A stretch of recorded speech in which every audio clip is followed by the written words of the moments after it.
Hey guys, welcome to the channel. As you see in the thumbnail, what if Naruto ate Shinju fruit in Chunin and become God? Before I start, please do support for more awesome content, and subscribe my channel and like this video. A 4-year child is running from the streets.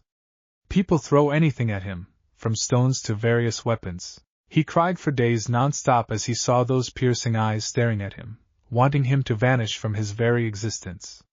What did I do wrong? He thought. The young Naruto was crouched at the corner of a street crying excessively. Hours passed. He successfully got into the orphanage where some kids would throw hateful glares at him, sometimes bullying him excessively. Only time will tell when it would stop. He always wondered why people treated him this way. He prayed that someday, he would be saved by something, or someone else, paving way for making this misery disappear in his life for eternity. Naruto slept that night with dried tears from his eyes. When morning came, some of the people in the orphanage would just ignore him, reluctantly giving him food. When he began to shove piece by piece into his mouth, other orphaned children glared at him.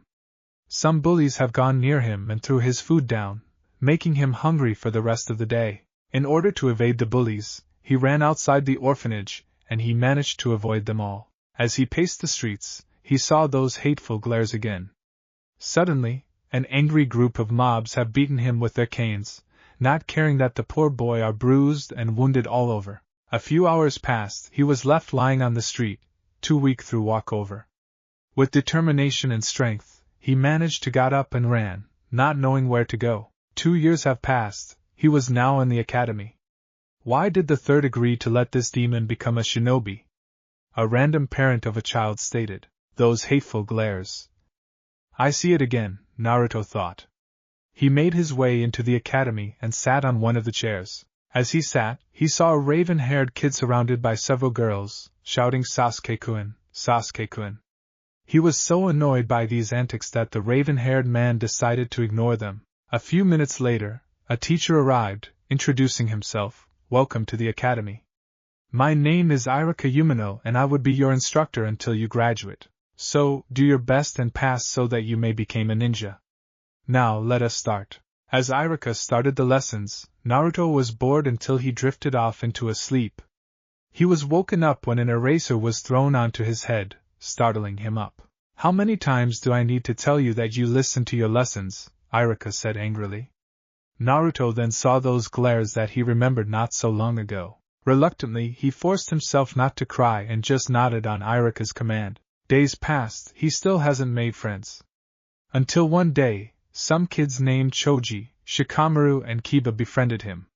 Now, he was extremely happy that he made new friends. Yet, even with this type of improvement, his classmates would always call him a daube and even a failure. He was now known as a dead last. One academy student even managed to bump him on his should intentionally in order to let Naruto know his place. Now, it's time for you to spar. Sasuke and Naruto, please come forward, Irika said. I'll surely beat you, Sasuke, he thought. Naruto threw a series of punches and kicks to Sasuke, yet he managed to dodge them. When Naruto kicked him, Sasuke disappeared into a poof of smoke, replaced by a wooden log. Little did he know that Sasuke was on his back, and before he knew it, Sasuke kicked him on his back. He fell to the ground and he was defeated. That's for you, loser. You will never win against Sasuke-kun. A fangirl shouted. Naruto, your kicks and punches are not good. Sasuke's are the best, so I suggest that instead of playing pranks on other people, focus on your well-being first, Irika said flatly. Naruto slowly got up and he saw Sasuke gaze at him with an incredibly cold eyes of hatred. Classes have been dismissed that day, and Naruto, determined to make new friends, joined the test of courage by other academy students, yet he was easily beaten up into a bloody pulp. When he got home, he was surprised that there was the third waiting for him. So Naruto, how's your day? Have you been doing well in the academy? He asked. Naruto forced a grin and stated. Well, of course. I've been doing well. What are you doing here, by the way? I was just checking you, and because your allowance is running out, I'm giving you allowance, albeit higher this time. Thank you so much, Gigi. The Sandaime smiled and he got out of the apartment as he said goodbyes with the hyperactive child. I'll make sure that the kid doesn't know who he was, he thought. Naruto was late in class and Irika scolded him. As he made his way into his seat, he was tripped by a student. "Why did you trip me?" "I didn't trip you. You were the one being stupid." "Oh, you are not only stupid and clumsy, but you are also a worthless, dumb person," Shiro stated. "Enough, you two," Irika intervened. "I have to admit it, but he's right. Now, get out of the classroom, as I don't want to see that stupid face of yours." Naruto didn't have time to argue, and with that, he stormed out of the academy. "Why do the people treat me this way? What did I do wrong?" Irika-sensei, too. His glare is the same as those people. "I pull pranks in order for them to recognize me. I guess it wasn't enough. Even Gigi doesn't tell me who are my parents. I guess I'm really worthless at all." Naruto didn't go home that day.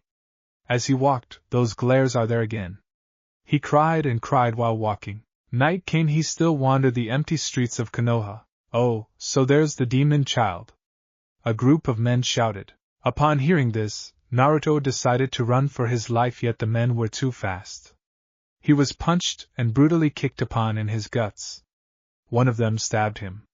Naruto pleaded to stop, yet they weren't listening. As he was bleeding heavily, he pretended to be dead. As doing so, he felt those men left him. Weak though, he managed to get up and run. Not knowing where to go, he got out of the gates of Konoha and randomly went anywhere, just to get away with the very people who assaulted. Fear was now on his life, and he was left tired and lethargic. He was now far in Konoha. Bleeding heavily, he crawled and crawled. Desperately clinging to life, he continued to crawl towards a cliff. He saw silhouettes, and at first, he thought there were people, but he realized there weren't any. Thinking that he was safe, he continued. Tired and hungry, he crawled towards a nearby tree and sat down. "I want to be strong. I want to be feared. I want to be powerful," he thought. He wanted to make the very people who made him suffer. But how could he do it if he doesn't have power? "I will not die like this," he shouted. He forced himself to stand up and held on to the tree. Now, this tree he leaned on was extremely tall and huge. It was otherworldly, and the very presence of the tree is exceptionally overwhelming. With blurry vision, he looked up the tree and saw that it has a huge, glowing fruit. It fell down the ground and rolled near him. Naruto picked up the fruit and he eyed it. The fruit is glowing with a bright white light. The fruit is as big as an apple. Weak and hungry, he decided to eat it. He had bitten it out hungrily and proceeded to swallow all of it. He continued to eat until there was no more. Suddenly, he felt a strange sensation to his body. "What is this?" he thought. An overwhelming energy encompassed his very form. His blonde hair became extremely long, it had reached the ground. His whisker marks disappeared, his complexion became pale. He grew 2 horns on his head. His eyes became a pale lavender in color, and he grew a 3rd eye on his forehead. The 3rd eye has swirls, and it has 8 tomo in total. And lastly, instead of his tattered clothes and wounds, it was replaced with an extremely long, white kimono with several tomo on its rims, just like the one Kaguya wore. Underneath his kimono, he had a white hakama, and he wore shoes that are pointed on its tips. Naruto's head ached, and 1,000 years' worth of knowledge soured through his head. Armed with a slight omniscience, he declared, "Now's the time to make you suffer." He levitated and flew amongst the mysterious dark skies of the night. Soaring high on the night skies, Naruto stopped and contemplated anything that has happened to him. He looked at his hands and he saw his nails grew longer, and they turned black. He descended to the ground and walked by near a river. To his astonishment, his appearance is still human but on a completely different one. He felt his overwhelming chakra leaking out from his body, and aside from that, whenever he walked, his extremely long hair would trail down the ground. A group of bandits saw him, and they attempted to attack him. Before they could attack him, out of instinct, Naruto's hair raised and began to stab them into pieces. Seeing this, the other bandits fled, but Naruto, grew accustomed to the deed he has done, decided to murder the remaining ones. "I didn't expect that I would be this powerful. I still don't know what my real power is, so I'll just stay out of Konoha for a meantime. I don't want that old man to know that I'm more powerful than him now," he thought. Inspecting the bodies of the dead bandits, some of them were still alive yet incredibly wounded. He touched the gravely injured ones and a black mass enveloped them. Naruto felt all of the life force of the bandits transferred into him. thus energizing him. Then, the bodies turned to ash and they were no more. Naruto laughed and laughed at the prospect of him being powerful. He then proclaimed, "Chakra is mine alone." A few days passed, the Umbu continued their search, yet there was no sign of Naruto anywhere. The third Hokage was incredibly worried that maybe someone has kidnapped Naruto and has extracted the Kyuubi out of his body. He sat on his office, scratching his head over the difficult situation. Then, he heard a knock on the door. "Come in." It was Iruka who entered. "I'm the reason why Naruto is lost." Hiruzen, upon hearing this, questioned him. "What do you mean you're the reason the kid is lost?" "I scolded upon being late and having a random student tripping him. I didn't even listen to Naruto and I drove him out. I was so foolish." "How did you know that the student intentionally tripped him?" "Did you know?" "No. Shiro confessed it to me upon hearing that Naruto was lost." "I see." The third answered solemnly. "I'm giving you a mission. Find Naruto and bring him back here safe and sound." "Yes, sir," he replied. "Minato, Kushina, please forgive me. I pray that nothing has happened to your son. I will continuously blame myself if something happens to him." Naruto was flying again, and he decided to explore around a little bit. He learned that he could mask his chakra so that no one, even censor or not, could detect its presence. He returned to his original form, yet the third eye on his forehead still remained. That's why he has decided to wrap it up with a turban. It also diminished his ability to use powerful techniques, yet he could still fly, and use some awesome ones. As he was flying, he saw a child being glared at by some monks. "So, I'm not alone, huh? Those glares, they give it to that kid too," he thought. Masking his presence, he flew near the temple and listened to the shouts of monks to the poor kid. "Get away from here, you demonic brat. You're just like your father," a random monk shouted. Sora ran outside of the temple and he sobbed continuously, until he felt someone walking towards him. He turned his head and saw Naruto was staring at him. "Who are you?" "So, you're here to beat me too?" Sora asked. Naruto didn't answer. He could see hatred in the eyes of this kid, hatred of the people who scorned and threatened to kill him. "What?" Naruto smiled, and he's finally getting interested at this kid who is as the same age as him. Sora, threatened that maybe this kid would kill him, decided to throw some attacks at him. As he was about to attack, Naruto cut him up. "Don't. Unless, of course, you want me to kill you," he said calmly with an air of dominance. "What do you want?" Sora shouted. He then attempted to attack Naruto, only it to be thwarted by Naruto's answer. "I've already told you, and I don't like repeating myself.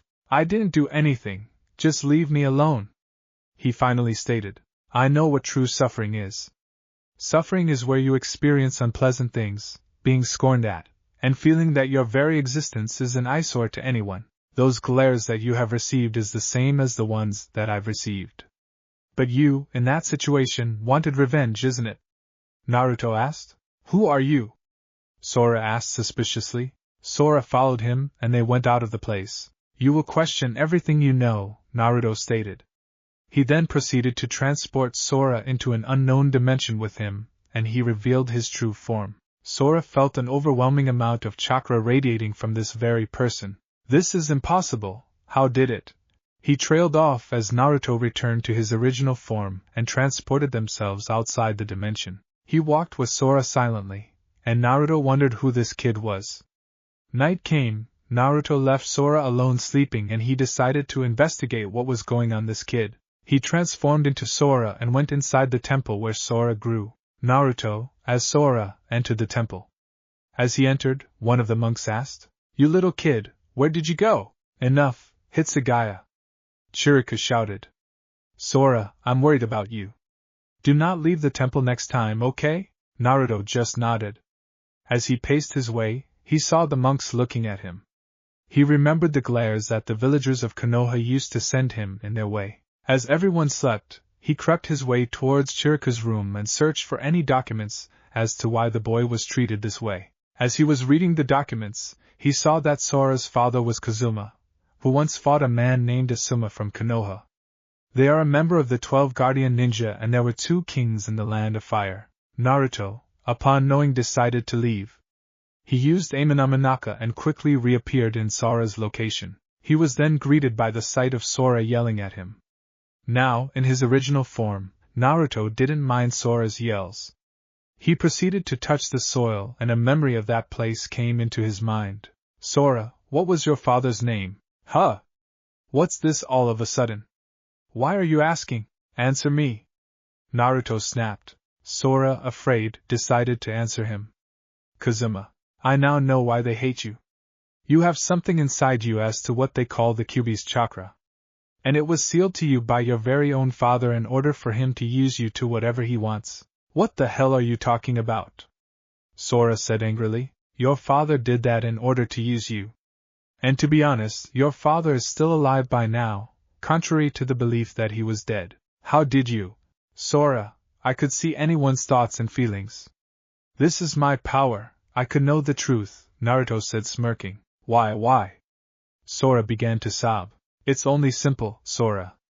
In this world we live in, people will use you for their own gains, not minding what you feel at the moment. Be it a family member or some stranger, they don't care. I do not know who my parents are, but I have a feeling that the upper echelons of Konoha know of it. Well, to be honest, if my father was like that, I'd certainly never forgive him, he replied. I want to kill Kazuma, Sora said with hatred in his eyes. Do not rush things out, my friend. I think we should gather people who experience the same suffering such as ours. What's your plan? Naruto explained the plan perfectly, and Sora seemed to feel really excited by it. Now, what do you think? Naruto finally asked. Your plan is ambitious. I'd like to do that. I'm in. With that, Naruto and Sora flew the skies, thus executing the first part of their plan. Still no sign of Naruto? The third asked. No. I suspect that someone must be responsible for his disappearance, the Umbu replied. Danzo, the Sandaime thought. He immediately rushed to Danzo and he was astonished as to why the third was here. What have you done to Naruto? Why are you asking me? There's no one I could suspect but only you, Danzo. It is known that you recruit individuals for your own cause. Now tell me, where is he? Hiruzen said with anger in his voice. I have no idea where he is. Besides, it is your fault that you let that demon beat be lost under your watchful eye. It is better that's not here. At least, it's for the greater good of Konoha, Danzo replied. Danzo, Hokage-sama, stop. Maybe he truly doesn't know. Please don't start a fight, Hokage-sama, the Umbu said with a hint of fear in his voice. Danzo, if you have any involvement into the disappearance of Uzumaki Naruto, I'll not hesitate to have you executed, the third bluntly stated. Soon, he stormed out of the house to where Danzo was in. Considering that the demon brat has disappeared, who has taken him? Danzo secretly chuckled. Naruto and Sora were walking in the fog. We're now far in the land of fire. Where are we? Sora asked. If I'm not mistaken, this is Kiri. According to the memories of this place, a young child massacred his fellow academy students, as it is common in their culture that in order to graduate, you need to kill somebody, Naruto bluntly replied. Sora didn't answer. As Sun and Sora were walking, they heard sounds and they have decided to investigate. They saw ninjas fighting against the Kiri. Kiri won and all of the bodies of the ninjas were left for dead. Sora then spotted a young boy. Curious, Sora ran towards the boy, with Naruto following behind. They stared at the boy and the boy finally spoke. What are you looking at? We're looking for people to join our cause, Naruto replied. What happened here? Sora asked. Those dead people are from my clan. They live in order to fight and they live by the thrill of it. They usually imprison me inside a cage and only to release when they feel the urge that I should kill someone quickly, he stated. We saw your fight on the bushes. I'm sure your clan has taught you well, Naruto spoke. Guess so. Kimimaro, tell me, are you capable of a more ruthless killing? Hours passed. Sora was uncomfortable at the very presence of the man. So, what is it for me? Kimimaro asked. We don't need him. Everything was going fine. Naruto punched him. Do not mistake your place. My father always said, if you want more people to join, you must impress them, Kimimaro stated. As they walked, Naruto looked towards the moon, thinking that someone could be living there. Hey Naruto, you can't be serious.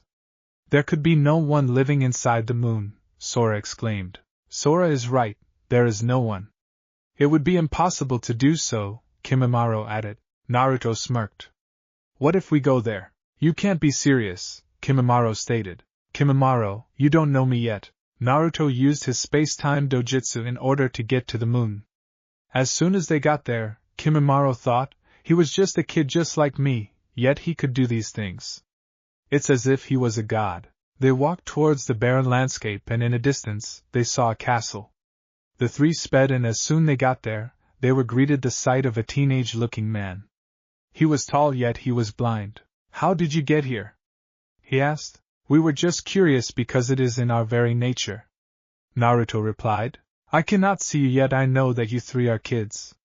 Tell me, how did you get here? He asked. I brought them here, Naruto said. Naruto then unleashed his new form and his hair grew out again, reaching the ground. Kimimaro, upon seeing this, was overwhelmed by an overwhelming amount of chakra emanating from him. Tonari couldn't see it but he could feel it. Oh, you're powerful.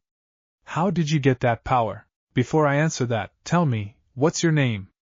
Naruto asked. Otsutsuki Tonari. And you are? Uzumaki Naruto. They were welcomed into that place, and Tonari proceeded to tell the history of the Otsutsuki. They were also told of the celestial decree of Hamura to the three, yet Naruto corrected him, stating that it wasn't Hamura's intentions. Naruto showed the memory of the place to Tonari by implanting it into his mind, and Tonari soon came to realize that he was wrong all along. Naruto told him what's his past was, including the past of Sora and Kimimaro. He also explained what they're planning to do to Tonari. Upon hearing this, Tonari asked, So, you want me to join at your plan? That's basically yes. Given the circumstances, let me ask you something, aren't you lonely here? Kimimaro asked. He didn't answer. The silence ensued for a moment, then Naruto finally spoke. We don't have families, nor parents or friends to take care of us. We suffered and we have endured a lot of hardships in our life. How about you, don't you feel the same way too? He then added, You are blind because of your eyes are removed since birth. Consider this as a gift from me, I will return your eyes in exchange, be a brother to us. Do you agree? Not only it would benefit you but it would also benefit the four of us, as we would be families from now on. Fine then. I also hate this place. I've been here for so long and I decided to come along with you, as you are an interesting fellow. Now return my sight, Tonari said. Naruto returned his sight, and he had awakened the Tensegan in both of his eyes. As they left the moon, Naruto was so happy that at long last, there would be someone that he would call as a family. Days turned to weeks and days turned to months. Naruto hasn't returned and a lot of academy students wondered where he was. The Umbu has given up searching up for the demon brat, yet Hiruzen had his hopes that Naruto is still alive. Iruka also blamed himself for scolding Naruto that day, and he thinks he was the very reason why Naruto hasn't returned up until now. The villagers and some ninjas rejoice that the demon brat is now gone, free from the nightmare that tormented them 6 years ago, while others became worried, especially the clan heads, that if Naruto were to fall on some ninjas who would exploit his powers, particularly rival countries, would eventually make way to conquer the world. Meanwhile in the academy, while Iruka was giving a lecture, a random academy student asked, Where is Naruto? He didn't answer. Instead, he changed the subject and said, You should not ask about those things in class. You should focus more on your studies and be a great ninja rather than worry about someone else, Iruka replied. The student just nodded silently, and continued to listen to Iruka's lectures. Naruto, what have I done? I should just have given you a chance to explain, he thought. Meanwhile, piles of reports concerning about missing civilians not only from Konoha but from random villages continued to spread panic. Civilians would eventually disappear without a trace. As while they were walking, Naruto would just chuckle about the news. So, what do we now? Kimimaro broke the silence. Sora wanted his revenge. Let's give him that, Tonari replied. Kazuma and his faction would be somewhere here in the land of fire. Sora, since Tonari has trained you in some of the techniques he knows, I suggest that you should not work alone. I hate slow things. I want to finish anything quickly, and with that, even though the four of us are strong, we must use minimal chakra and finish those foolish humans quickly. After all, teamwork makes anything fast, doesn't it? Naruto smirked. I agree with you, But I must be the one to finish him at all, Sora said. Well then, this is the plan. Naruto began to explain the plan on how they would assault Kazuma and his faction. As he finished explaining the plan, he said, remember the plan, exactly as discussed. Not a foot out of place. Kazuma, but now Furito is walking the forest together with his gang. As they were walking, Fuka broke the silence. Master Furito, there are a lot of reports concerning civilians going missing. Who do you think is the one behind this? It's none of our concern. Our concern is Sora. Once he grows up, I would let him destroy Konoha so that the Fire Daimyo shall be the ruler, and not the Hokage, he laughed. As they were walking, they saw a child in a distance crying surrounded by dead bodies. As they approached the child, Fuin asked the child, Kid, what happened here? The kid looked back at her, but the kid seemed scared, covered his eyes. Do not be afraid.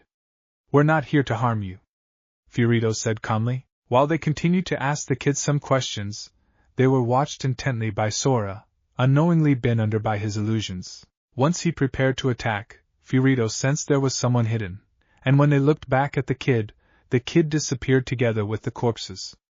All of a sudden, Sora attacked. Wind release, wind bullets. The four separated and Furito said, Earth release, dome of stone.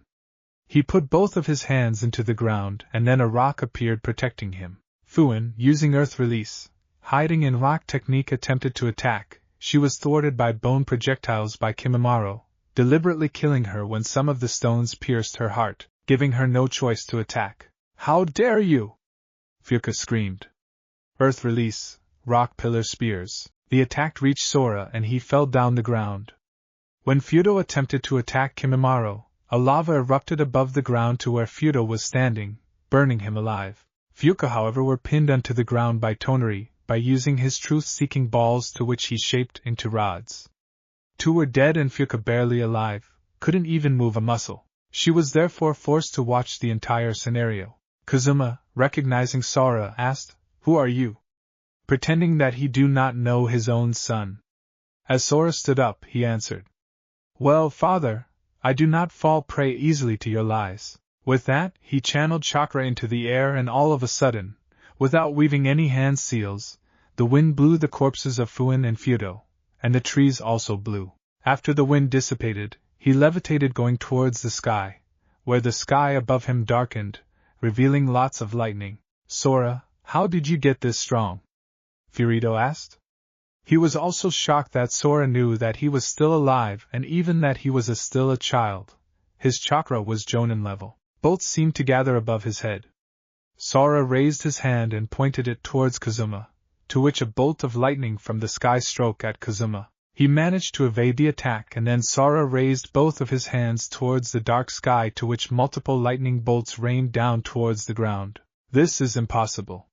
How could he use such high-level techniques without using hand seals? Not even the Kyuubi's chakra is present, he thought. So, you're challenging me? Well then, I won't go easy on you. I will use some of my strongest techniques.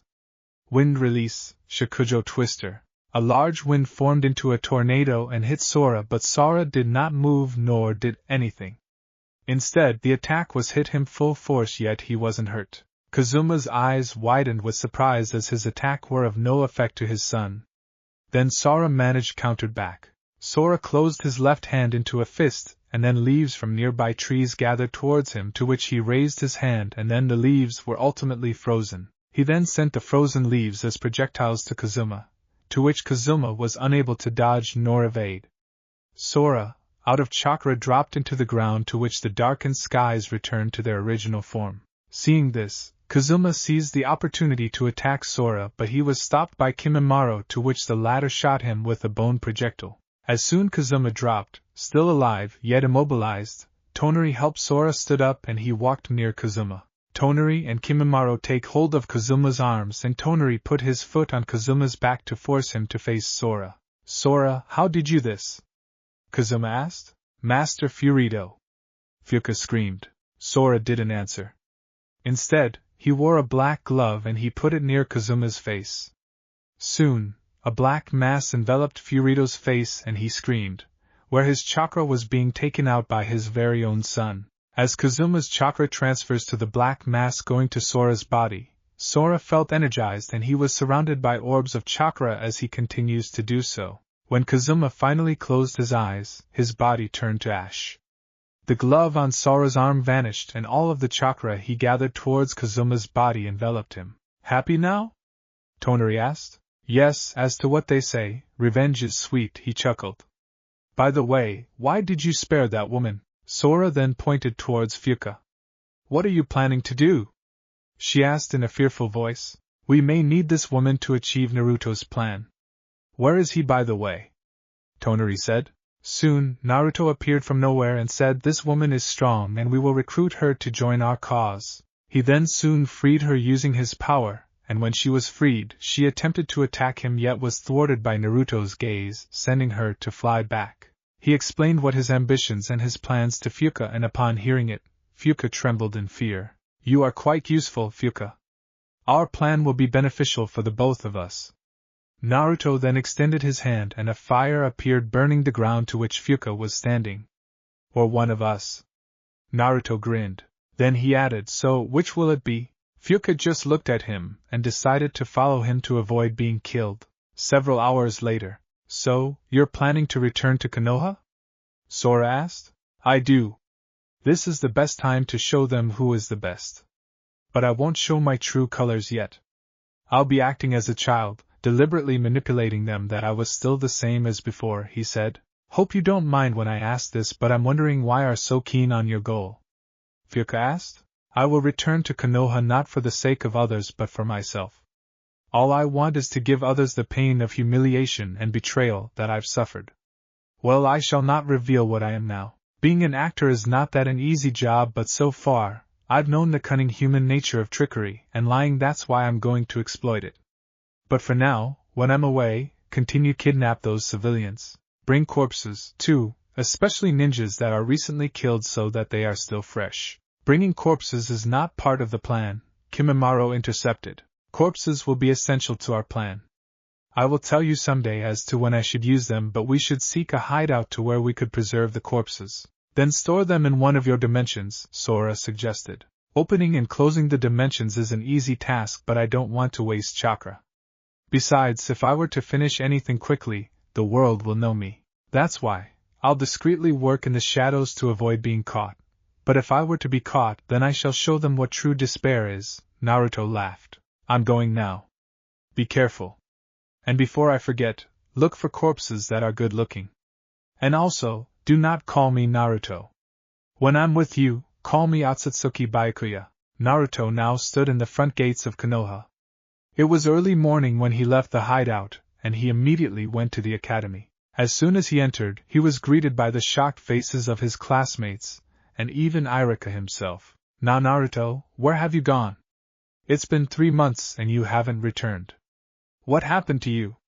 Irika asked worriedly. I was hiding. I've been hiding here in Konoha for a meantime, so you aren't going to see me. I've decided to never go into the academy again, but now, I've realized that being a shinobi is important so that you could save people's lives. Naruto replied calmly. We're going to the third, he said. Third Hokage's office. Don't you know how much you've caused an uproar? Don't you know that you've worried me? I've sent several ninjas to track you, but they did not find you. I've almost thought you were dead. Hiruzen scolded. I'll not do it again, Naruto replied with a hint of a sad voice. As Naruto exited the Hokage office, he smirked. Things are going well according to the plan. Naruto, despite being different, having gained slight omniscient knowledge and unrivaled power, still continued to disguise himself as some idiotic ninja who would pull pranks and disrupt classes in order for him to know who really hates him. After all, this was a part of the plan. Tonari and Kimimaro would often come to his apartment secretly to discuss their grave robberies and the kidnapping of some civilians. Everyone in the village, even outside, would often warn each other to not stay late each night because those who stay late would vanish mysteriously without a trace. Not only this is happening in Konoha, but it happens in some villages situated in the Land of Fire. So far, no one knows what happened to him due to his 3-month absence.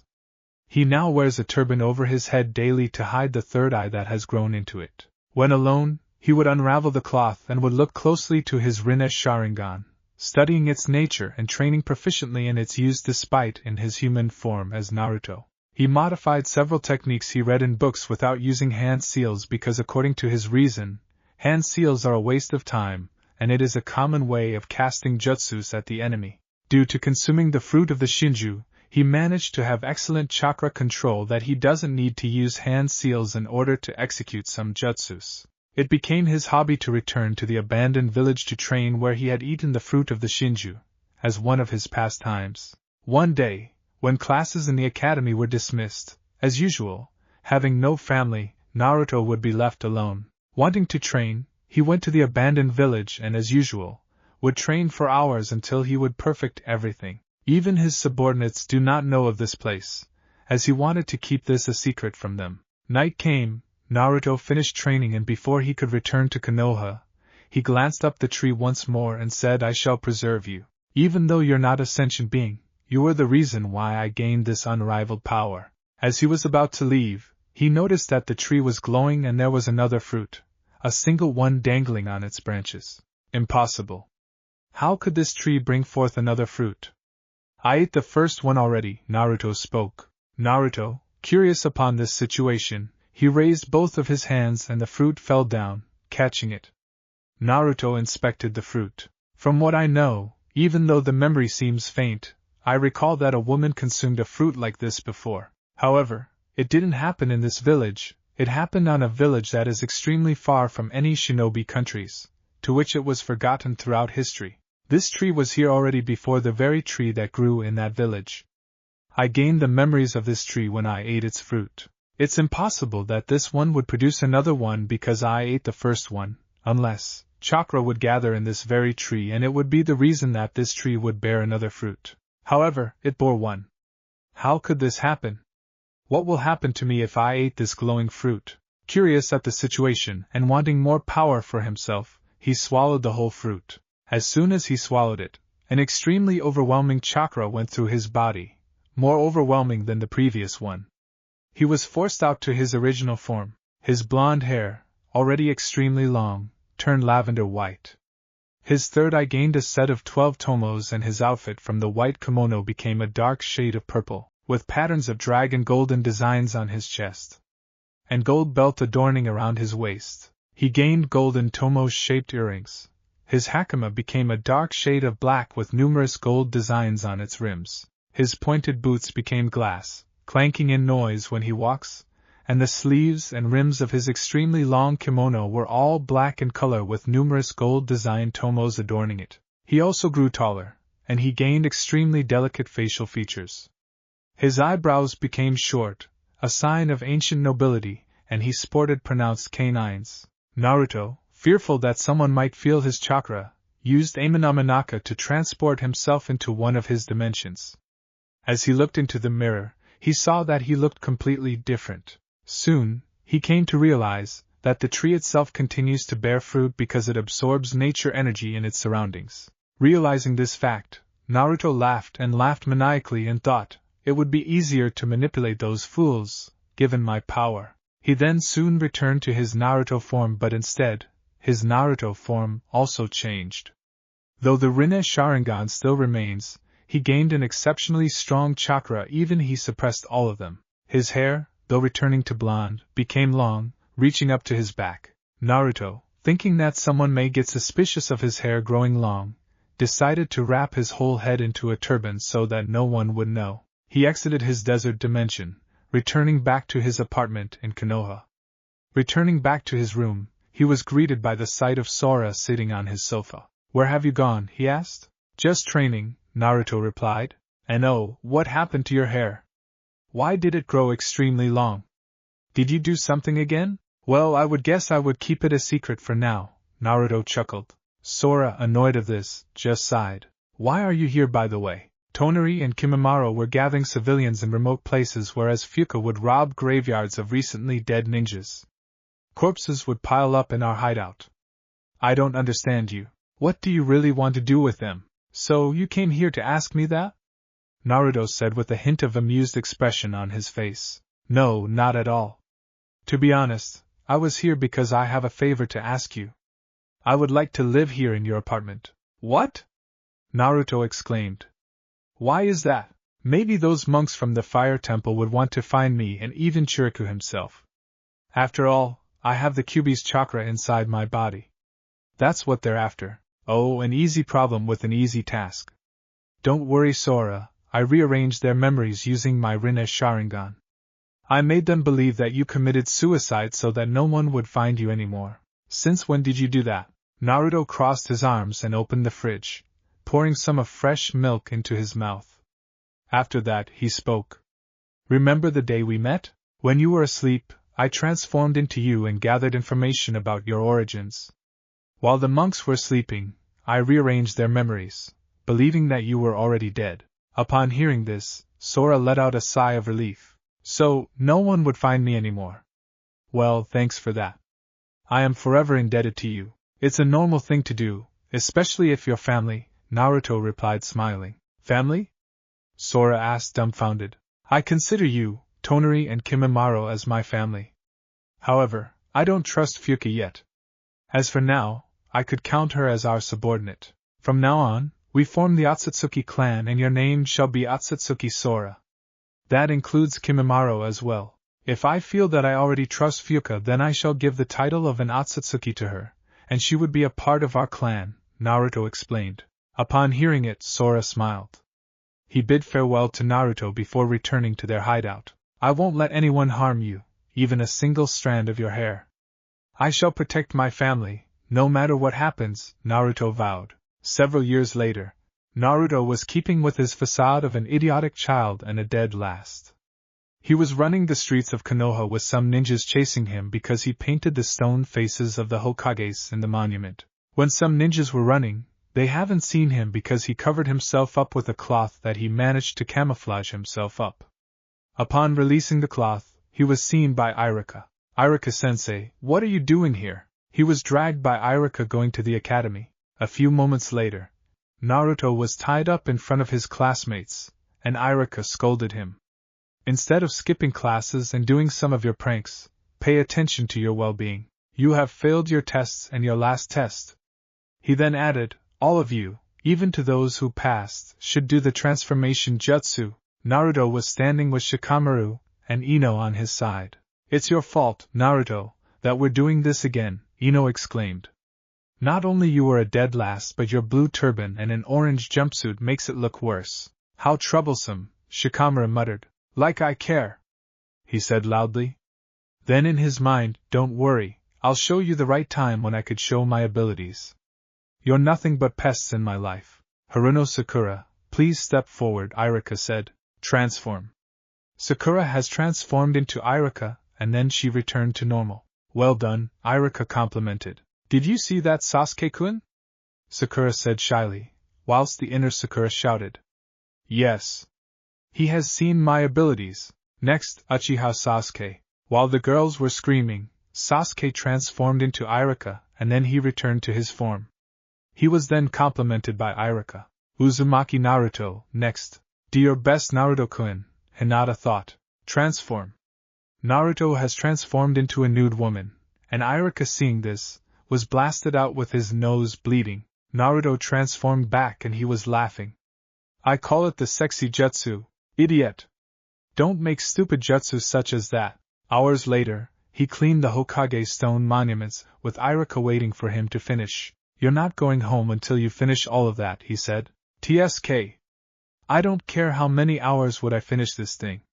No one's waiting for me at home anyway. Naruto replied. Iruka stared at him, and he remembered that he, too, grew up to be an orphan, with no one's waiting for him nor loving him. Hey Naruto. Naruto looked up and replied with an annoyed face. What? What if you finished all these? I will treat you to the Ichiraku ramen stand. Naruto eyed him and he replied, no thanks. Iruka, shocked upon hearing this, asked why? It's none of your concern, I'd rather sleep at home. I'm in no mood for ramen today. Iruka was surprised that for the first time, Naruto declined ramen. Iruka-sensei, could you just leave for now? Everything will be finished if you're not here. I'm bothered by your very presence here, he said bluntly. Iruka was at loss of words. He didn't know what to say to Naruto, as Naruto himself grew colder, and his tone of speaking changed. He nodded and reluctantly left. As soon as he left, Naruto used his powers to take off the mess he has made. And then, Fuka appeared. Byakuya-sama, I've gathered 10 civilians in total. Would you do your usual routine? Naruto smirked at her and replied, of course, why would I abandon that? Naruto followed Fuka out of the village and all 10 Konoha civilian citizens were tied up. The demon brat, one of the citizens muttered. I don't know why you call me such thing, but remember, the day you die today will be the day my hunger be satisfied, he smirked. Naruto turned his hands into a mysterious black mass and all of the 10 civilians were screaming, their life forces were sucked. As Naruto was finished sucking their life forces, all of their bodies turned to ash. Satisfied? Fuka asked. A little bit. By the way, do not kidnap Konoha civilians for a meantime, even outside the village. We've kidnapped a lot of civilians for several years and I would like to stop for a while. The third is getting more and more vigilant. I recommend that we temporarily stop. I would not risk getting a member of an Otsutsuki be caught and tortured, he replied. Then, would you devour ramen even it disgusts you? It's my former favorite food. Even my hunger would be quenched. Chakra is much more delicious. Civilians and ninjas have chakras in their bodies, except the civilians do not know how to use it. For now, I'll subsist on that stupid Ichiraku for a meantime. Fuka grinned. Well then, my lord, I should leave. Naruto nodded and went back to his apartment. The next day. Today, you shall do your test, the clone technique. It's a requirement for graduation, Iruka stated. I heard that it was Naruto's greatest weakness, Kiba muttered. Yeah, a random academy student replied. As students were lining up for the test, Naruto waited and waited.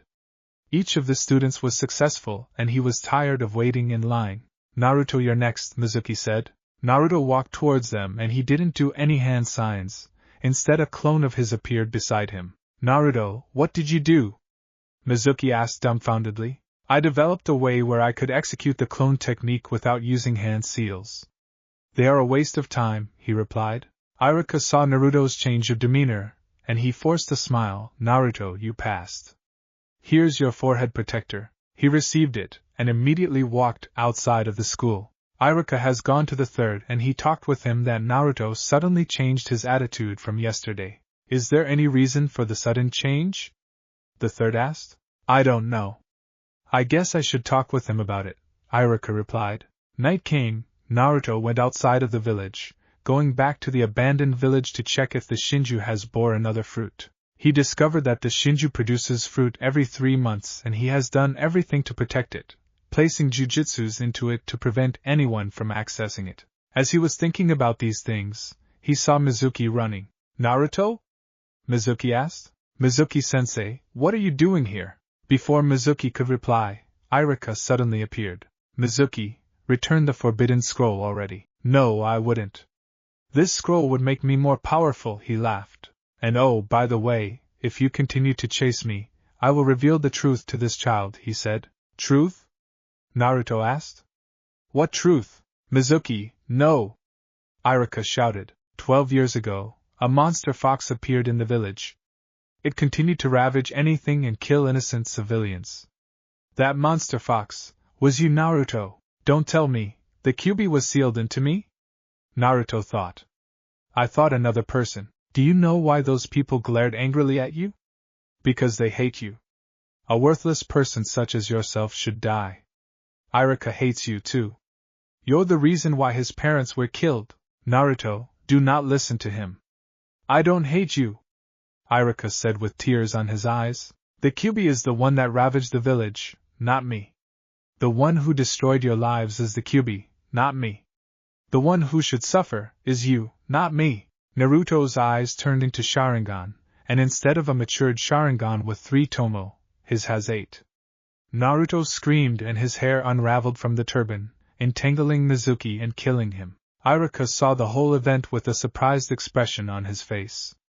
Not only he saw Naruto demonstrated a new technique, but his eyes were different, too, and what he saw next made him cringe. Naruto has a third eye on his forehead. Naruto glared at him and said, You will not remember this event. I will rearrange your memories, so stay still. With that, Naruto stabbed Iruka with a Fuma shuriken on his back and implanted false memories into him, believing that Iruka protected him from the attack of Mizuki, and that Naruto defeated Mizuki with the multi-shadow clone technique he learned from the Forbidden Scroll when he managed to get it. Next, he made Iruka fall unconscious, and when he saw ninjas going towards them, he wrapped the turban around his head once more and turned his eyes back to normal, and he cried uncontrollably. "What happened here?" one of the ninjas asked.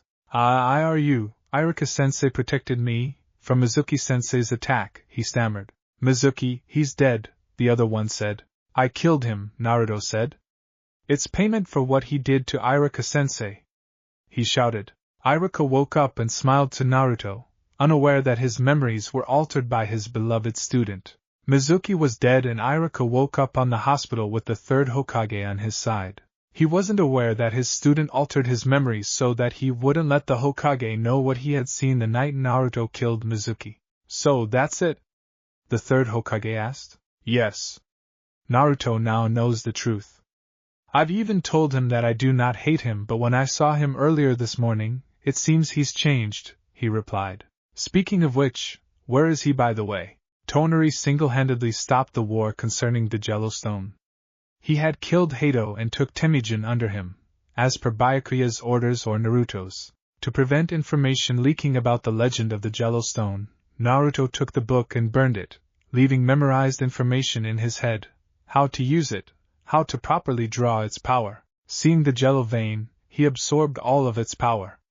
He ordered Temujin to create a space-time hole using his blood to absorb some of the Jello remnants, so that no one would know of its existence. "I do not know how to thank you for making me aware of the truth that Hato is the one who killed my parents." "I couldn't thank you enough," Temujin spoke to Naruto. "Then, in exchange, would you be willing to be a member of our clan?" Naruto asked. "I shall serve you with my life. From now on, my unwavering loyalty towards you knows no bounds." "Very well, I'll give you your first mission. Given that you have the Jello stone inside of you, I've heard that Hoshigakure has a special meteorite that gives off special chakra to anyone who takes hold of it. I've been given intel by Fuka and Sora surrounding the conspiracies in that village, including a particular individual named Sumaru. I want you to befriend that man and make him a member of the Otsutsuki clan. Understood?" "Yes, Byakuya-sama," Temujin replied. "I'll be going back to Konoha." "Tonari, take Temujin to Hoshi. I want the mission to be successful, without failure." "You can always count me on that," Tonari replied, smirking. Naruto returned to his apartment in Konoha using his Yamatsu Hirasaka. He was now ready to take a photo of his ninja registration. As he was finished, he gave them off to the third Hokage and then he asked, "Where's your forehead protector?" "I've decided not to wear them for now. I want them to be as good as new when I would wear it in the day of the explanatory," he explained. "Very well." As Naruto was about to leave, a young child attempted to attack the third Hokage, only to stumble down the floor. "Problems just keep showing up," the Sandaime thought. "Konoha Maru-kun," Ebisu said as he entered the room. "You did something, didn't you?" Konoha Maru asked, pointing his finger towards Naruto. "Do not blame me for some things I haven't done. It's your clumsiness that made you drop off the floor," he replied. The Sandaime's eyes widened with surprise as Naruto's words were blunt and a little harsh. He thought that maybe it has something to do with Mizuki telling him the truth. "So, the demon brat is here," Ebisu thought. Those eyes, again and again. "I will teach you a lesson one day," Naruto thought. "Don't you know that this child is the grandson of the Hokage?" "Don't you dare belittle the child," Ebisu exclaimed. Naruto stared at the boy, and the boy thought, so, he was the same as the others. "So now you know the truth, won't you hit me?" Konoha Maru challenged. He didn't expect what happened next. Naruto slapped him. "Like I care!" he shouted. Then, he stormed out of the room. "Konoha Maru-kun," Ebisu exclaimed. "That kid! Konoha Maru-kun, do not go near that kid. He's a bad influence on your part. As I said, the greatest path to being Hokage is to listen to me." When he turned around, Konoha Maru wasn't there. "Konoha Maru-kun, it appears that he went off to follow Naruto," the third said. "Wahahadat. That was the 20th ambush as of now. I hope Naruto won't teach him anything stupid," he thought. As Naruto was walking the streets, he sensed that someone is following him. When he turned his back, he saw Konohamaru covering himself with a cloth. I know you're following me, and your disguises are entirely poor. Speak, what do you want? Haha, you are indeed different. I don't mind becoming your follower. Forgive me, but I don't have time for stupid kids like you, boss. Please, I want to be Hokage sooner. I bet you have awesome techniques underneath your sleeve. I want you to teach me those. Hokage? Don't be ridiculous. Do you know what it means to be Hokage? Being Hokage is boring. You don't have the fun to roam around whenever you want. Besides, it's a boring position. Plus, those who become Hokage are always killed by people. Now, do you understand? Naruto said in an air of dominance. Why yes, Konohamaru stammered. Now, go back and do not follow me, or else, I will punish you, Naruto said smirking. Feeling fear, Konohamaru ran off and Naruto was now alone. You may come out now, master, I've got the information. Spare no time. Speak everything fast, Purple Zetsu. You are the son of the fourth Hokage. His name is Namikaze Minato, and your mother is the descendant of the Uzumaki clan, Uzumaki Kushina. She was the previous container of the Nine Tails, and the first container is Uzumaki Mido, wife of the first Hokage. I have copied all the forbidden jutsus in the Scroll of Seals, and you may access them later. Do you know anything what transpired about the Uchiha clan massacre? Naruto asked. Uchiha Itachi killed his entire family, sparing only his little brother for the purpose that Sasuke would kill him later, and that he would be revered as a hero of Konoha. Itachi was ordered by the upper echelons of the Konoha Council because it would be a reason to stop the coup d'état of the Uchiha clan, aspiring to overthrow the Hokage and take control of the village by unleashing the Kyuubi inside you, because Fugaku himself was confident that he could control the Kyuubi using his Mangekyo, he added. Thanks for the information, Purple Zetsu. Now you must spy on other ninjas as well. Give me valuable information about their strength and weaknesses. As you wish, my lord. Flashback.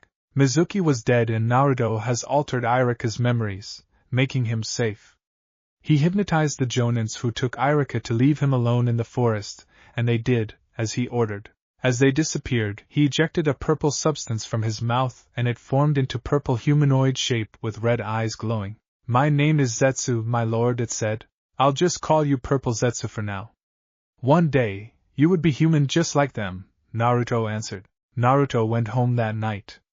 He haven't heard from Temujin and Sora for a while. He learned that Kimimaro is infiltrating Orochimaru's hideouts in Odogekure, and he managed to give some samples of Hashirama's cells to Naruto. Naruto even ordered him to stay out of the mission for a meantime, as the risk would prove too great if he were to be discovered by Orochimaru. He ordered Kimimaro to aid Sora and Temujin to Hoshi, where they would retrieve the meteorite and give it to him. He wanted the mission to finish quickly, as much as possible so that he would have more power inside him for his own benefit. He went to his room and he stared at his reflection in the mirror, and noted that it's the right time to break off his facade.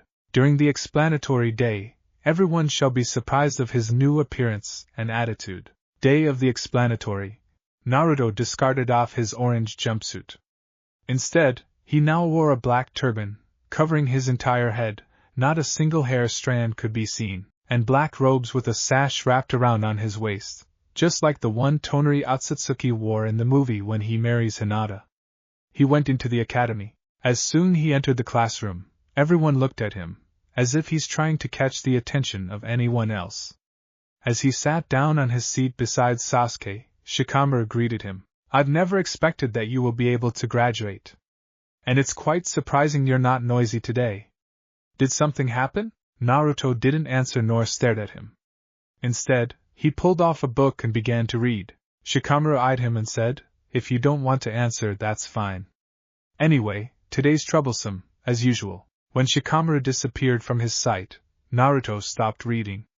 He gazed at Sasuke and began to think, I sense you have an incredible amount of chakra inside you, Uchiha Sasuke, destined to fight against your very own brother. Who will win? You or Itachi?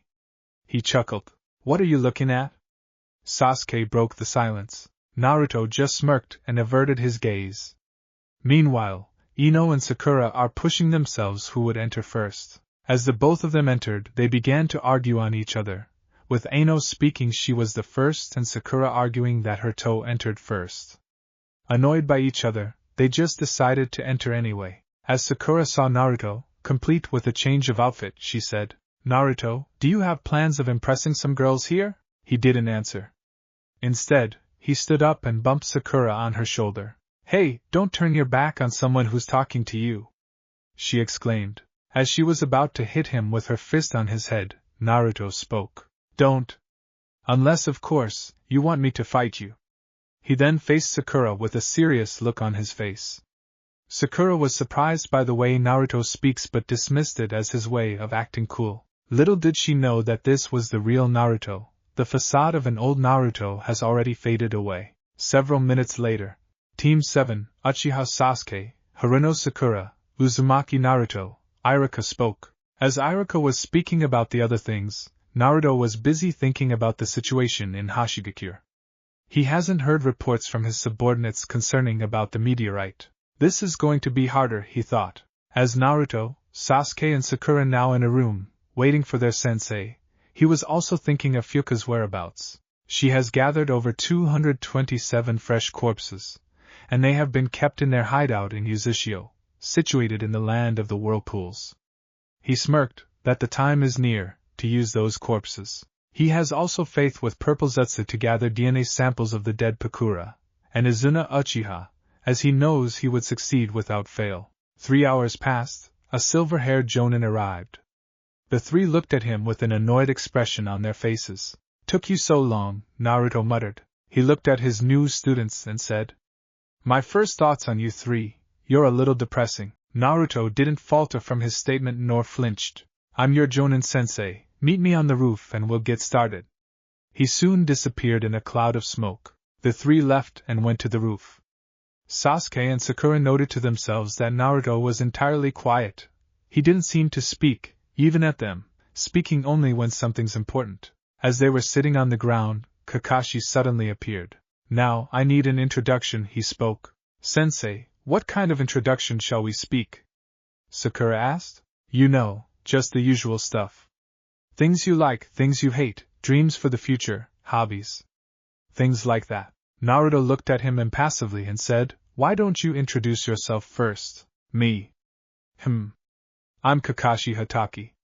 Things I like and things I hate. I don't feel like telling you that. Dreams for the future. Never really thought about it. As for hobbies, I have lots of hobbies." "Well, that's it. All we got is your name," Sakura said, irritated. "Now that I've introduced myself, why don't you start off, the one with the turban? I want the others to introduce themselves first, and I should be the last." "Why? As to what they always say, I'm a dead last, and a dead last needs to be the last and not be the first, so to start things first, introduce those who were always the first." Kakashi was surprised at his words. He decided to shrug them off for now. "Alright, because you don't want to introduce yourself, let's start off with you, Pinky." "Well, I'm Haruno Sakura. She threw up a glance at Sasuke. "I like syrup-coated anko dumplings. I don't really dislike anything. My dreams. I never really thought about it beyond." "Well," she threw another look at Sasuke and softly giggled to herself. "And the things I hate, Naruto. Girls these days are more interested in love than to be a ninja," Kakashi thought. "I've known it since from the very beginning you hate me. But again, you're nothing but a wimp," Naruto thought. "You're next." "The name's Uchiha Sasuke. I don't have many likes. I dislike things that should not even exist that do. My dreams, well, I don't really have a dream, more like an ambition. I'm going to kill a certain man." "Just as I thought," Kakashi thought. "And now, because you claim to be a dead last, and you wanted to be the last, well then introduce yourself. What I like is not like itself but an ambition. An ambition involves getting recognized by people, ambition that brings peace to the whole world, and an ambition that I shall not tell. What I dislike is people hating others for no reason, because they do not understand the pain and suffering one has gone through. As for my hobbies, it involves around me and it is not for you to know. My hobbies are rather personal," Naruto stated. Sakura and Sasuke looked at Naruto that the sudden change of attitude is genuine, and it seems there's something wrong with him. "And your name?" "I've already introduced myself." "You haven't told me your name." You already know my name. After all, you're the student of my father, correct? Kakashi's widened by surprise by the blonde's words. Naruto's father? Sasuke thought. What do you know? Kakashi asked seriously. I've known that he died 12 years ago, and it was his own fault. He's also the reason why your teammates have died because he's always away during your missions. He's also the reason why I grew up like this.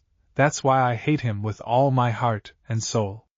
I wish he wasn't my father. Too bad my mother's also an idiot, letting her own son be used as a container for something very huge. Had my father put that huge thing back inside her, then she should be alive by now and not dead. Parents are huge idiots. Everyone who heard Naruto's statements were surprised by what he said. Changing the topic, Kakashi said, meet me at the training ground, tomorrow morning 3 a.m. Alright, you two, you may leave? Except for you, Turban. As the two left, Kakashi spoke with Naruto. How did you know of these things? It's none of your concern, Kakashi, Naruto smirked. If you won't tell, the third shall know about this. You will not tell the Sandaime about this, Naruto said angrily. Naruto activated his Sharingan and altered Kakashi's memories. As he was in a daze, Naruto spoke. Your last memory was that I left with Sakura and Sasuke and I introduced my name as Uzumaki Naruto perfectly. And my ambition is to be Hokage. And I like ramen and dislike vegetables. Now do as I say. Read your Ika and go to the women's bathhouse and peep. My command will be embedded in your heart as if it was really your intention to do so. Naruto smirked. As soon as he said those words, Kakashi left, unaware that he was hypnotized by Naruto himself. He still hasn't heard about Sora and Temujin yet, concerning the meteorite in Hashigakure. He was now worried and he opted to go there. Because he doesn't know the location, he was forced to use the flight technique and change his appearance so that no one would recognize him. He opted for the face of the young version of the third Hokage himself. He flew across the skies, and asked several people on his way where Hashigakure is. Soon as he found the village, he used his chakra sensing technique to sense his subordinates, yet he couldn't sense them. Flying across the village, he saw Sora and Temujin fighting against Akahoshi. Mysterious Peacock Method, Dragon. Akahoshi attacked Temujin, and Temujin blocked it using his Jello powers. Meanwhile, Sora was hit by the attack and fell down to the ground unconscious. Sora, Sora! Temujin shouted. Meanwhile, Sumeru was unconscious in the ensuing chaos, as the chakra of the meteorite damaged his physical health. Temujin was about to use his Jello powers to heal Sumeru and Sora, yet he was intercepted by Akahoshi himself. Kid, I know you want the meteorite for yourself, but do not expect that you will get it from me, he laughed. It's not for me. It's for the clan head. And the meteorite is essential to our plan, Temujin shouted / And what plan is it? He asked curiously. It's not for you to know, a mysterious voice said. Temujin turned on his back and he saw someone, a brown-haired man changing his appearance into Naruto. Byakuya-sama, Temujin muttered. Pay for what you've done to my subordinates, Naruto muttered. His eyes changed into Mangekyo's Sharingan, and his Mangekyo is shaped into a dark circle with a red snowflake inside it. You're an Uchiha? Akahoshi asked nervously. Do not compare me to those bunches of ignorant fools, and it's not important to know who I am. Amaterasu. A scorch of black flames enveloped Akahoshi and he was toasted to death, his screams echoing into the air. Next, the meteorite shot out of Akahoshi's body and went into the hand of Naruto. Naruto could feel the enormous chakra radiating from the meteorite. Temujin, heal Sora and Sumeru. Following Naruto's orders, he healed the two, yet they haven't woken up. So, the meteorite's chakra is indeed dangerous. Not only dangerous but entirely strong. Temujin, I want you to bring Sora and Sumeru to our hideout. Let them rest for a while as I will be absorbing this chakra for myself. With that, Temujin nodded and he used his Jello powers to get away from Hashigakure. Meanwhile, Purple Zetsu appeared out of nowhere when Naruto was absorbing the meteorite's powers. Have you covered anything up? You shouldn't worry, my lord. Everything from the existence of Akahoshi to the very existence of the third Hashikage was altered up. I've also altered the memories of the citizens, believing that Akahoshi died due to an illness, and the meteorite has been destroyed because of overusage. Very well, Purple Zetsu. You're reliable as always, Naruto said, smirking. As Naruto finished absorbing the chakra of the meteorite, it exploded. With the powers of the Shinju, the Jello and the meteorite, they shall fear Otsutsuki Byakuya, he grinned. Young master, before you leave, do you have any orders? Oh. Speaking of which, I want you to track one of the legendary Sannin, Tsunade. And also, I want you to investigate the family roots of the Senju. We might as well find some interesting DNA samples that are not known by people in this world, he spoke. Or perhaps, other dead Senju asides from Hashirama and Tobirama, he added, smirking at Zetsu. As you wish. Then purple Zetsu disappeared. Naruto flew going to the Shinju near the cliff with the abandoned village to check if the tree has bore another fruit. As soon as he got there, he smiled. He reminisced about the moments that for the past 6 years, he would go to the village and eat the fruit it produced at the end of every 3 months. Each time he eats the fruit, the amount of chakra he possesses increases, yet his overall form did not change. As he neared the tree, he saw that it produced another fruit, but this time there's something strange about it. He wondered why the color of the fruit has changed. The fruit has become golden in color. Deciding not to eat the fruit for a moment, he decided to explore the abandoned village, as he hasn't explored them before. The village itself was in ruins and there were castles that were still in its original state, yet one could tell that the castles were already old because vines have grown over its walls. Naruto explored and he entered one of the castles. Curious for the history of the place, he searched for some documents, and he saw a room where ancient records of the place were stored. Land of the Dead. The tree has been here for at least 3,000 years.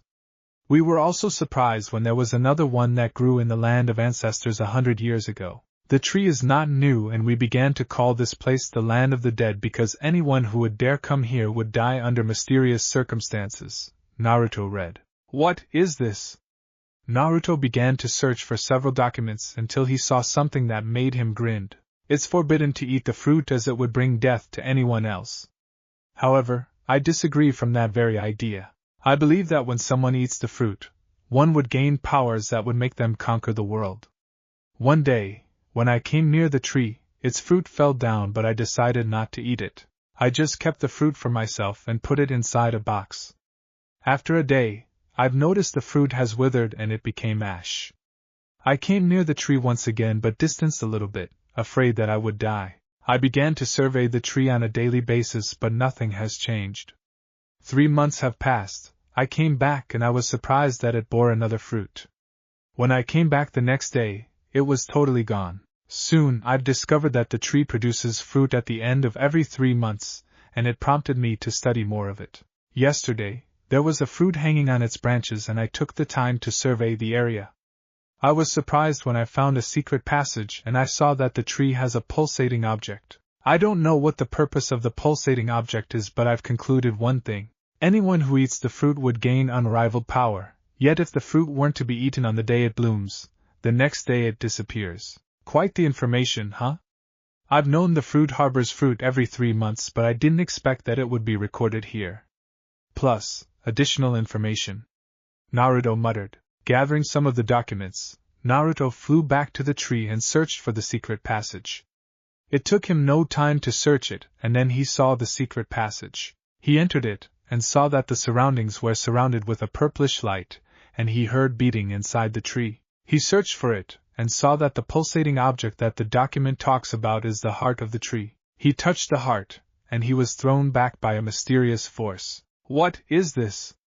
This power is much more powerful compared to the one I have, he muttered. Naruto soon realized that the heart of the tree absorbs nature energy from the surroundings, and the reason that a lot of people from foreign lands die is that because the heart absorbs their life forces. He then reread some of the documents, finding some info, and saw one that made him more eager to learn more about the tree itself. The tree would not absorb the nature energy or life forces of humans when it has fruit on the last day of every 3rd month. Thus, one is safe to come if the tree has a fruit. He scanned some passages and he found one interesting piece. Legends say that when the tree bears a golden fruit, stay away immediately, as the tree would blast you into oblivion. Oh, they made it exaggerating, huh? Suddenly, the heart glowed and it began entangling Naruto, absorbing the chakra he has. Is this tree sentient or something? He asked aloud. The heart gathered the chakra inside Naruto, yet he managed to escape its clutches. Naruto was left weakened and he felt the chakra inside him disappearing. He couldn't fight the tree itself, that's why he went out immediately. As soon as he got out, the roots grew out everywhere and tried to capture him, desperately advancing to continue suck his chakra. I have no match for this tree, he muttered. Then a thought came into his mind. He wanted to devour the golden fruit. Lots of my chakra has been taken by this tree, and because the tree has taken it, I've decided to eat its golden fruit. I don't care whether I die or not, I would risk everything for power, he exclaimed.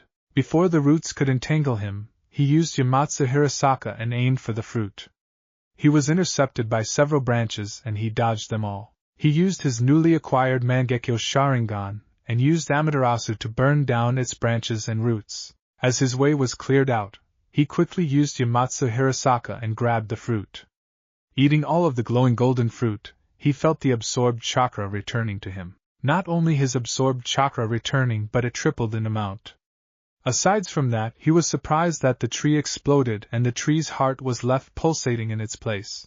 Coming near the heart, he tried picking it up, only for it turned into a bright purplish energy ball and entered his body. Naruto felt himself more powerful than before. His true form with the lavender-white hair became silver with streaks of purple and white. His horns became golden in color. His clothes now consisted of black and golden robes adorned with silver dragon-like designs on the ends. Underneath his robes he wore loose black pants emblazoned with several intricate white abstract lines, and his glass boots became obsidian. His eyes became a light shade of purple with golden specks in it. Instinctively, his eyes turned into inhuman in appearance, having a pentagram as an iris with several intricate designs on it, and a heavenly body that looks like the moon as his pupil as a new dojutsu. P.S. The picture for Naruto's dojutsu is the cover of this fanfic story. I don't know how to describe. Photo by Julia Hearns. I do not own the picture. I just used it for this fanfic story. Naruto did not go home that night. Instead, he spent the rest of the night in one of his dimensions, his favorite, the ice dimension, where he would gaze at the snow-filled mountains and enjoy the snow itself. Not only he would enjoy the snow, but he's free to roam around the dimension in his true form. He decided to continue study his newfound powers, to which it included his Jellostone powers, the meteorite's powers, and lately the destroyed Shinju. He cut off his own arms, and then it regrew back into place. Happy with this quick regeneration process, he thought to himself that he was entirely immortal. Going inside his palace, he looked at the mirror and into his reflection. Looking at himself, he swore revenge on those who have wronged him and his comrades. Activating his new dojutsu, he looked closely and he noted that his eyes are extremely different from the other dojutsus, because its appearance is alien. Deciding to discover its real powers, he tried it, where there appeared a glyph similar to the look of his dojutsu, and a creature has been summoned. Now morning, instead of following Kakashi's orders not to eat breakfast, he ate one huge meal. A meal consisted of the life forces of random civilians he picked up in Konoha, enveloping all of them into his black mass as their bodies crumbled to ash. Naruto burped and said, "I'm extremely full.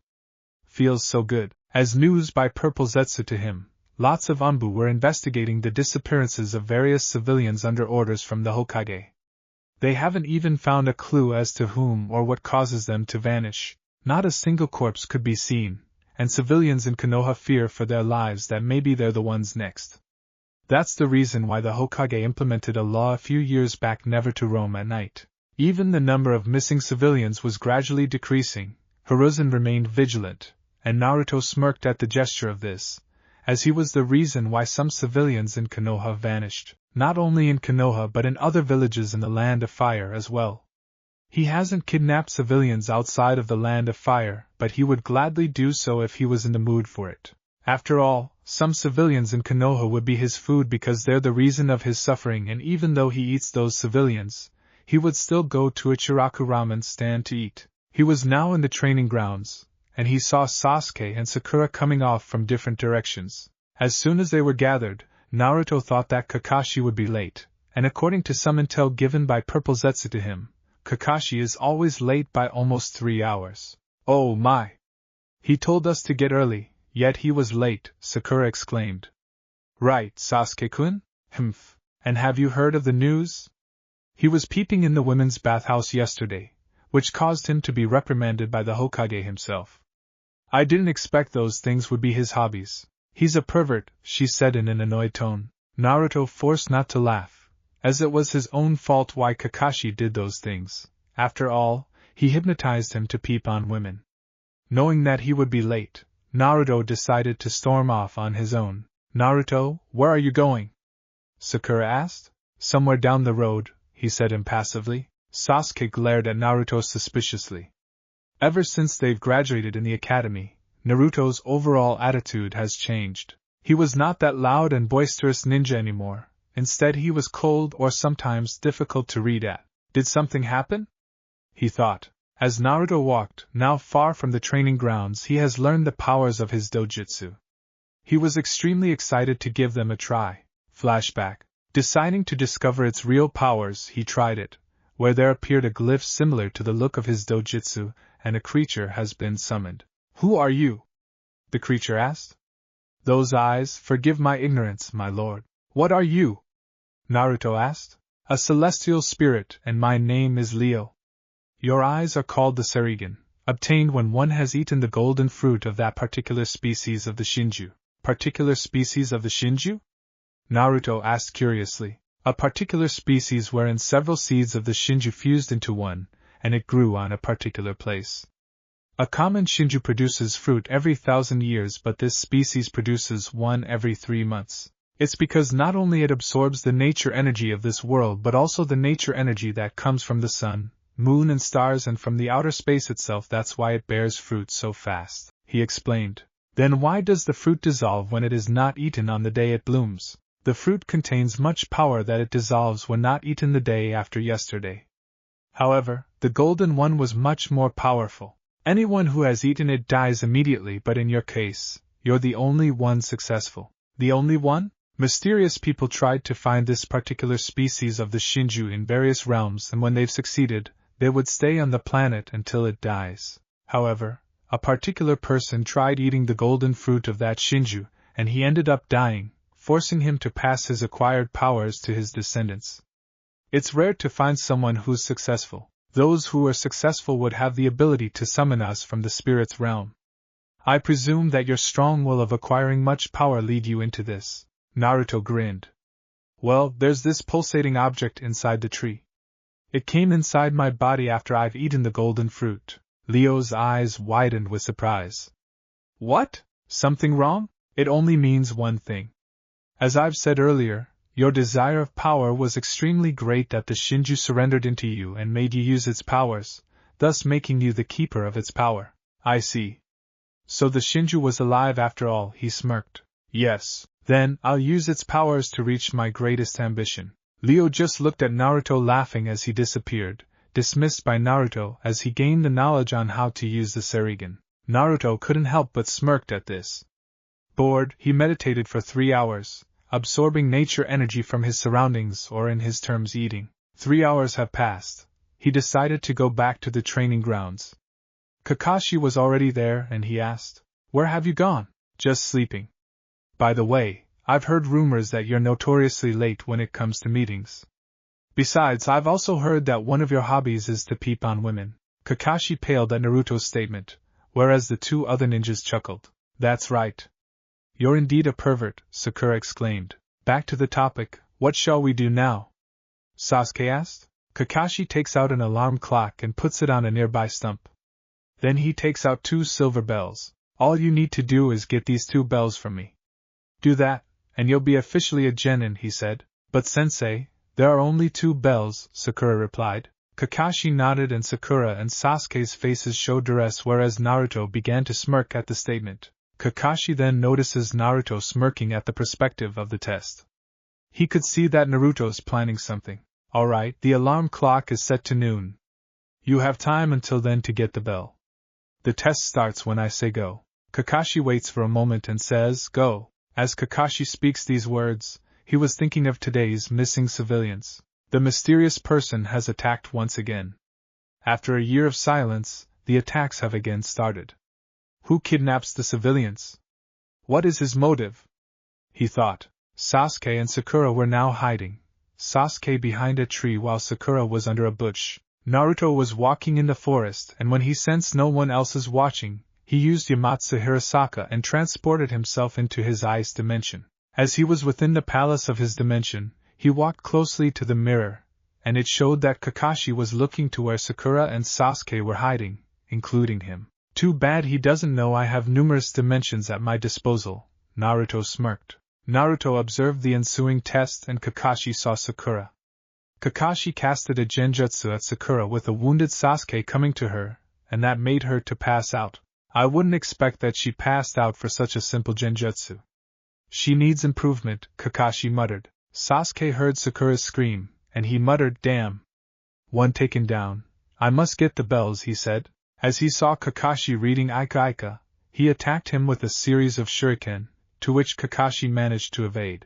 Too bad I can't read now, he said smiling. Sasuke was right in front of him, and attacked him. Fire release, great fireball technique. Sasuke blew a fire towards Kakashi, to which he was hit, only for it to be turned into a wooden log. A substitution? Where is he? Sasuke wondered. Earth release, hiding like a mole technique. A hand grabbed Sasuke's ankle and he was pushed under the ground with his head poking up. You may know ninjutsu, but it doesn't mean you could defeat me with something as simple as that, Kakashi said. He then soon disappeared in a poof of smoke. As Sasuke was trapped underground, Sakura, having woken up from the genjutsu, saw Sasuke and she screamed once again and passed out. Sasuke sighed with this and wondered, where did that idiot go? Meanwhile, in the Ice dimension, Naruto was laughing and laughing, getting his teammates being whipped by Kakashi. Deciding to take matters in his hands, exited the dimension. Kakashi was walking, wanting to find Naruto, yet he couldn't find him. A flurry of kunai was thrown into him, to which he evaded, and Naruto showed himself. You're good at hiding, Naruto, Kakashi complimented. Shall we dance? Naruto asked. Kakashi's eyes widened in surprise as he heard Naruto spoke those words. Seeing the reaction on his sensei's face, he smirked and muttered, Serigan. His eyes changed, the surprise within Kakashi doubled, seeing Naruto having a dojutsu. Minato-sensei doesn't have a dojutsu or Kushina-san. Where did he get this one? He thought. Serigan, release the gate of the bull, Taurus. A glyph appeared where a half-bull, half-humanoid beast was standing. He was wielding a giant axe, and his upper torso is a bull filled with brown fur, and his lower torso consists of a humanoid leg with torn pants. Taurus, attack him. When Taurus swung his axe into the ground split open, prompting Kakashi to jump. Such enormous strength. Naruto, tell me, how did you awaken this dojutsu? What was that? Sakura exclaimed. Sakura and Sasuke got up and followed the direction of the noise. As they followed it, they were astounded by a humanoid bull fighting Kakashi, and they've seen Naruto just standing while their Jonin-sensei fights the bull. What kind of creature was that? Sakura said, surprised. Naruto, Sasuke said, shocked. Sasuke, what is it? Sasuke pointed towards Naruto, and Sakura was also surprised that Naruto has a strange-looking dojutsu in his eyes. As Taurus and Kakashi were exchanging blows, Naruto stood there watching impassively. Naruto, what kind of dojutsu is this? Is this the ability of your eyes? Kakashi asked. Yes. Then I think I must get a little serious as well. Kakashi did some hand seals and said, water release, water dragon. An enormous water shaped up like a dragon went up the ground and flowed towards Naruto. Naruto smirked with this. You used water to attack me. Then I shall use one that specializes with water. Serigan, release the gate of the water bearer. Aquarius, a barefooted woman wearing a skimpy tube dress made of seaweed appeared. It shows off her huge bosoms, long legs with blue anklets, and her bare back. Her hair and eyes were as blue as the sea. The woman has blue shells adorning her head, and she has blue necklaces that were made of corals. She had bracelets made of gold, and she carries a blue urn. You summoned me to fight this weakling? Aquarius chuckled. Naruto just stared at her with impassive gaze. Well then, even though I hate being ordered, I would do as much as you say. The others